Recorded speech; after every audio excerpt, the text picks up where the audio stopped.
Gabi, nag-react matapos idawit ng kalokalike contestant. Nagbigay ng reaksyon si Kapuso actress Gabby Garcia matapos banggitin ang pangalan niya sa It's Showtime ng isang kalokalike contestant na kamukha ng ex-jowa niyang si Ruru Madrid.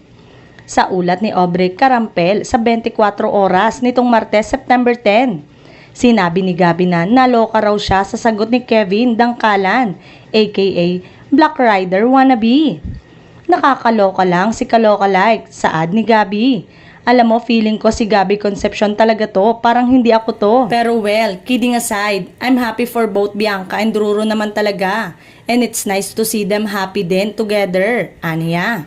Nausisa kasi sa nasabing noontime show ang kalokalike contestant kung sino raw ang artistang pinag-aawayan ni na Bianca at Ruru.